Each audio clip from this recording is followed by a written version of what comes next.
औज़ु बिल्लाहि मिनश्शैतानिर्रजीम बिस्मिल्लाहिर्रहमानिर्रहीम। ये पाकिस्तान का क़याम कोई मामूली वाक़या नहीं, बल्कि ये लाखों जानों, इस्मतों की कुर्बानी के बाद हासिल किया गया।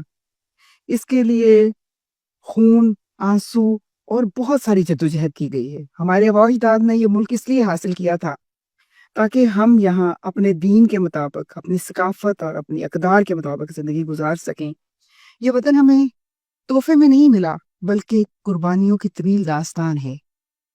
लेकिन यहाँ पर सवाल ये पैदा होता है कि इतनी कुर्बानियों के बाद हासिल किए गए वतन के हालात क्या हैं?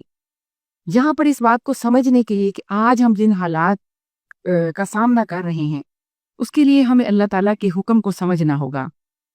सूरह हज की आयत नंबर 41 के अंदर अल्लाह ताला फरमाते हैं कि अल्लज़ीना इम्मक्कन्नाहुम फिल अर्ज़ि अक़ामुस्सलाता व आतवुज़्ज़काता व अमरू बिल मारूफ़ व नहौ अनिल मुनकर। अगर हम इन्हें ज़मीन में इक़्तिदार देंगे तो ये नमाज कायम करेंगे, ज़कात अदा करेंगे, नेकी का हुक्म देंगे और बुराई से रोकेंगे। ये अल्लाह का वादा है। हमारी 33% आबादी गुर्बत की लकीर से नीचे ज़िंदगी गुजारने पर मजबूर है, जबकि हमारे 6 लाख मरबा किलोमीटर रकबे पर मादनी ज़खायर मौजूद हैं। 92 मारूफ मादनियात हैं। दुनिया की दूसरी बड़ी नमक की कान हमारे पास है। तांबे और सोने की 5वें नंबर पर दुनिया में कान हमारे पास मौजूद है। खाल का कोयला जो है वो इतना ज़्यादा हमारे पास मौजूद है कि अगर 2% भी इस्तेमाल करें तो हमारी बिजली की ज़रूरत पूरी हो जाती है। और सोलर एनर्जी हमारे पास मौजूद है। इसके अलावा हमारे पास मार्बल, ग्रेनाइट, जिप्सम, बहुत कीमती मादनियात मौजूद हैं, लेकिन उसके बावजूद हमारा ख़जाना भी खाली और अवाम भी गरीब हैं। बात यह है कि इन हालात को हमने बदलना कैसे है? अल्लाह ताला फरमाते हैं कि इन्नल्लाह ला युग़य्यिरु मा बिक़ौमिन हत्ता युग़य्यिरु मा बिअन्फुसिहिम।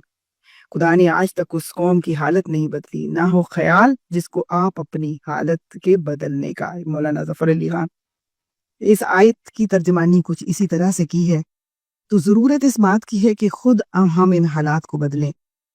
इस आज़ादी के दिन 14 अगस्त के मौके पर मैं अपने नौजवानों को, अपनी ख़वातीन को ये पैगाम देना चाहूँगी कि जनरेशन जी, हम आपसे इस मुल्क पाकिस्तान की तरक्की के लिए, खुशहाली के लिए बहुत कुछ हासिल कर सकेंगे, क्योंकि आप ही हमारा कल हैं, आप ही हमारा आज हैं, आप ही हमारा मुस्तकबिल हैं।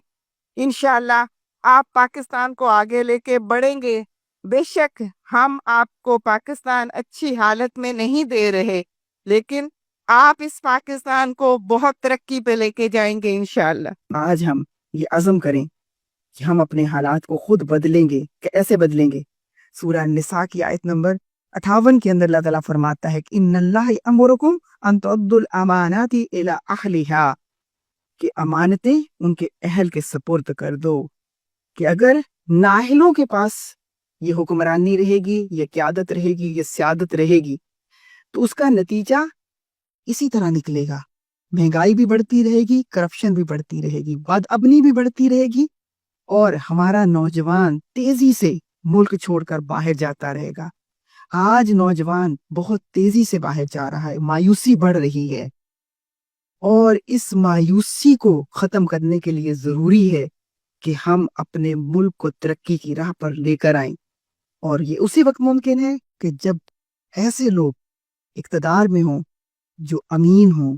और जमात इस्लामी अल्हम्दुलिल्लाह अपना माजी शानदार रखती है। पूरा पाकिस्तान जमात इस्लामी के ऊपर एतमाद करता है, इसीलिए तो लाखों करोड़ों अरबों रुपए खिदमत के नाम पे हमारे सुपुर्द कर देते हैं। और इस यकीन के ऊपर कि हम वो अमानतें मुस्तकीन तक पूरी अमानतदारी के साथ पहुंचाते हैं। हमारी जमात एक जमहूरी जमात है और पाकिस्तान से मोहब्बत करने वाली है, आईने पाकिस्तान की पासदारी करने वाली है। हम कानून की पासदारी करने वाले, कानून की पाबंदी करने वाले लोग हैं। हम कानून तोड़ने वाले नहीं हैं। हमारा माजी इस पर खुद शाहिद है। इसलिए मैं आप सबसे ये दरख्वास्त करती हूँ, मैं आपसे अपील करती हूँ, आए जमात इस्लामी में शामिल हों, जमात इस्लामी का साथ दें और जमात इस्लामी की कुव्वत बने, ताकि पाकिस्तान का मुस्तकबिल बदला जा सके।